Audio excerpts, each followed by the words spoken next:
Good morning students. I hope आप सब बहुत ही अच्छे से होंगे, स्वस्थ होंगे। जैसा कि हम चैप्टर 14 पढ़ रहे थे बच्चों, वाटर पार्ट 2। तो चलिए इस चैप्टर को आज हम आगे स्टडी करते हैं। ठीक है, हमको पढ़ना है वाटर पॉल्यूशन। देखिए, वाटर मीन्स जल, पॉल्यूशन मीन्स प्रदूषण, दैट मीन्स जल प्रदूषण। The contamination of water is called a water pollution. देखिए, कॉन्टेमिनेशन मीन्स दूषित, मतलब पानी या जल का दूषित होना ही आपका क्या कहलाता है? वाटर पॉल्यूशन, दैट मीन्स जल प्रदूषण कहलाता है। This reduce the amount of water available for drinking. और जो ये वाटर पोल्यूशन होता है ना, जिसके कारण यह पीने के लिए उपलब्ध पानी की मात्रा को, है ना, अमाउंट मीन्स मात्रा, रिड्यूस मीन्स कमी, ड्रिंकिंग मीन्स पीने, अवेलेबल मीन्स उपलब्ध। ठीक है, तो यह पीने के लिए उपलब्ध पानी की मात्रा को क्या करता है? रिड्यूस, दैट मीन्स कम करता है।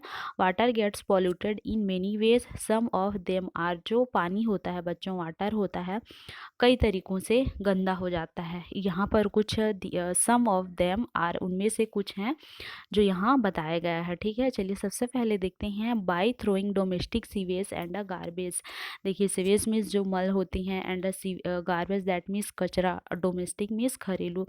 तो डोमेस्टिक सीवेज मतलब मल होती हैं, कचरा होती हैं, उसको हम क्या करते हैं? पानी में फेंक देते हैं, नदियों में, तालाबों में फेंक देती हैं, जिसके कारण क्या होता है? वाटर पॉल्यूटेड होता है।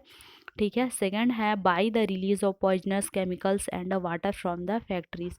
देखिए, पॉइजनस मीन्स जहरीला, केमिकल मीन्स रासायनिक। तो जो जहरीले रसायन, फैक्ट्री में कई प्रकार के पॉइजनस केमिकल्स का यूज़ होता है, और उसमें जैसे ये चित्र में बताया गया है ना, रिलीज, वो केमिकल्स जो रसायन होते हैं उसको फैक्ट्री से क्या किया जाता है? रिलीज, मतलब बाहर कर दिया जाता है। तो वह बाहर कहाँ आता है? नदियों, तालाबों में मिल जाता है वो पानी, जिससे भी क्या होता है? जो हमारा वाटर है वो क्या हो जाता है? पॉल्यूटेड हो जाता है। जिस प्रकार देख सकते हैं बच्चों, आप लोग इस पिक्चर में दिखाया गया है ना, कि किस प्रकार से जो फैक्ट्रियां होती हैं उसका वाटर, जो केमिकल, पॉइजनस केमिकल्स होते हैं, वो रिलीज किया जा रहा है ना। By the uses of fertilizers and chemical pesticides by the farmers, which get washed into rivers and stream during a heavy rainfall.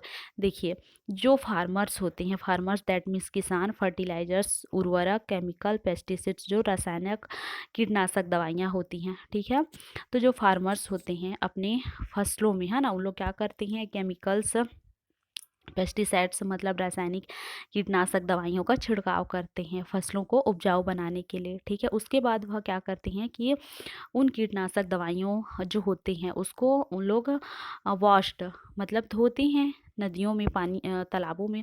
तो हैवी रेनफॉल के कारण वह क्या होता है? बहता है। फिर वो जो केमिकल्स होती हैं सभी तरफ स्प्रेड, फैलता है ना, जिससे भी क्या होता है? पानी प्रदूषित होता है। By the chemicals from soaps and detergent used in washing.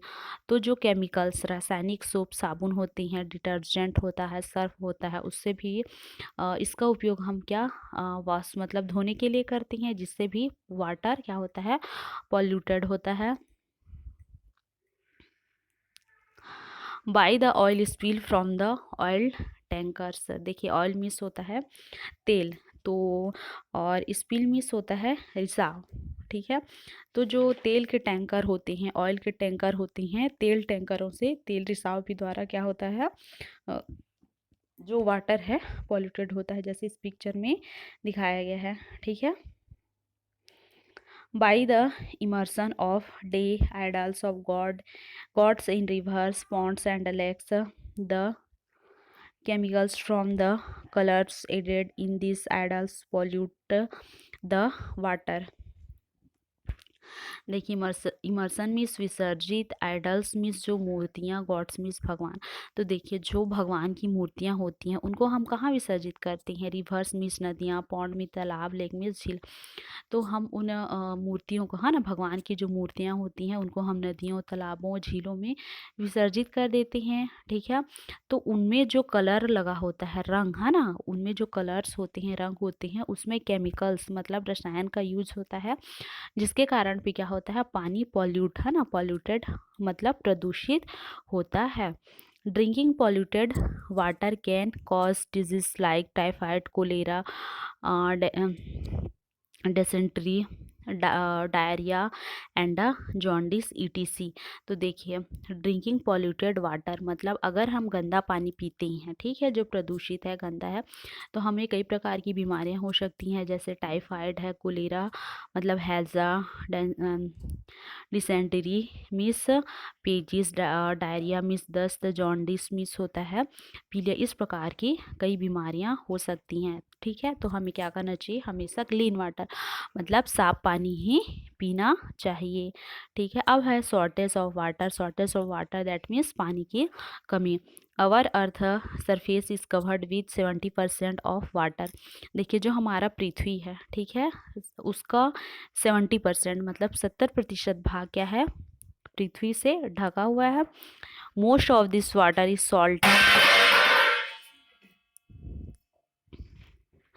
Salty and unfit for drinking. देखिए, मोस्ट ऑफ दिस वाटर, उसमें से आपका अधिकांश वाटर, अधिकांश पानी क्या है, सॉल्टी दैट मीन्स नमकीन है, और अनफिट फॉर ड्रिंकिंग मतलब पीने के लिए योग्य नहीं है, ठीक नहीं है, ठीक है। More over fresh water available the form of underground water,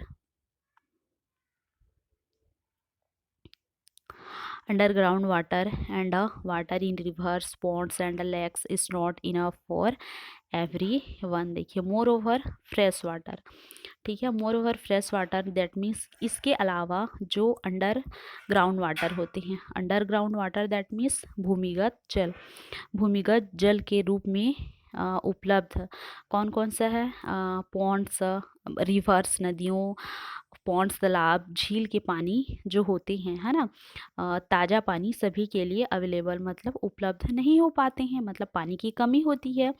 this results in water shortage, इसे ही क्या कहा जाता है, वाटर शॉर्टेज मतलब पानी की कमी, कमी कहा जाता है, ठीक है। The world population is growing day by day making the problems even more difficult. देखिए, पॉपुलेशन दैट मीन्स जनसंख्या, डे बाय डे दिन ब दिन, प्रॉब्लम मीन्स समस्या, है ना।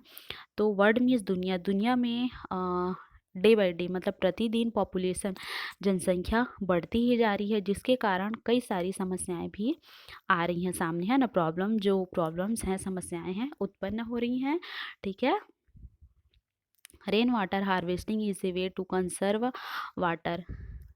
देखिए, जो रेन वाटर हार्वेस्टिंग होता है, बारिश के पानी का संग्रह, है ना, जिसको हम वर्षा जल संचयन भी कहते हैं, यह कंजर्व वाटर पानी को संग्रह करने का बहुत ही अच्छा तरीका है। when it rains, rain water is collected in tanks for later use, harvest rain water recharge underground। देखिए, इसमें हम क्या करते हैं कि जो रेन्स होता है, रेन वाटर होता है, बारिश का पानी होता है, उसको हम टैंक में कलेक्ट मतलब इकट्ठा करते हैं, और समय आने पर हम उसका यूज़ भी करते हैं, है ना, इस्तेमाल भी करते हैं। Harvest rain water, recharge ground water. दो हार्वेस्ट रेन वाटर होता है, वर्षा जल संचयन होता है। ग्राउंड वाटर मतलब भूगत जल को, भूजल को क्या करता है, रिचार्ज करता है, बोला जा रहा है। क्लियर। अब देखते हैं water cycle. Water cycle that means होता है जल चक्र, ठीक है। The continuous flow of water from the earth surface to the atmosphere and from the atmosphere back to the earth is called water cycle in nature. देखिए, continuous मतलब लगातार, flow means बहना, अर्थ सरफेस मतलब पृथ्वी की सतह, atmosphere वायुमंडल, nature means प्रकृति, ठीक है। तो देखिए, यहाँ पर बोला जा रहा है कि बच्चों की जो वाटर साइकिल होता है उसका डेफिनेशन बताया गया है कि पृथ्वी की सतह से वायुमंडल में, और वायुमंडल से वापस पृथ्वी की सतह पर पानी के निरंतर प्रवाह को, है ना, उसको हम क्या कहते हैं, वाटर साइकिल कहते हैं, मतलब जल चक्र कहा जाता है, ठीक है। When the sun shines, the heat of the sun evaporates the water from ponds, lakes, rivers and oceans to form water vapor। Evaporates मतलब वाष्पीकृत होना, water vapor that means जल वाष्प, sunshine सूर्य की रोशनी या चमकना, ponds तालाब, लेक्स झील, रिवर्स नदियाँ, oceans महासागर, ठीक है। तो देखिए, जब सूरज की गर्मी चमकती है, ठीक है, सनशाइन होता है, तो पॉन्ड्स मतलब तालाब, लेक्स, रिवर्स, ओशियंस की के जो वाटर होते हैं, पानी होते हैं, मतलब वाटर वेपर होता है, इवापोरेट्स होते हैं, वाष्पीकृत होता है, ठीक है।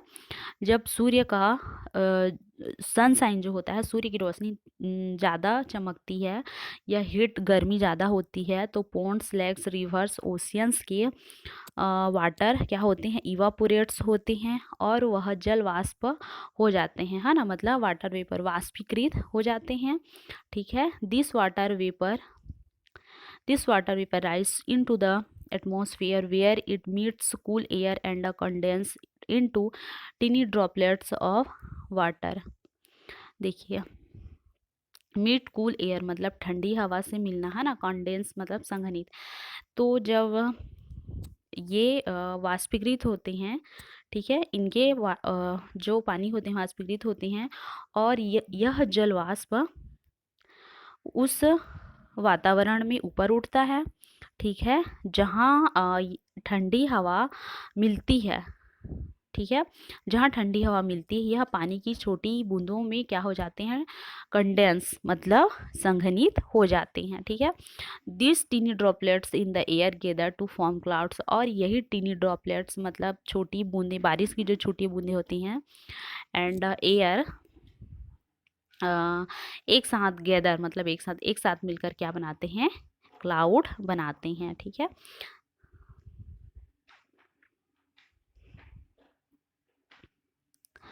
After some time, he water droplets in the clouds become so heavy that they fall back on the earth as rain. This process is called precipitation।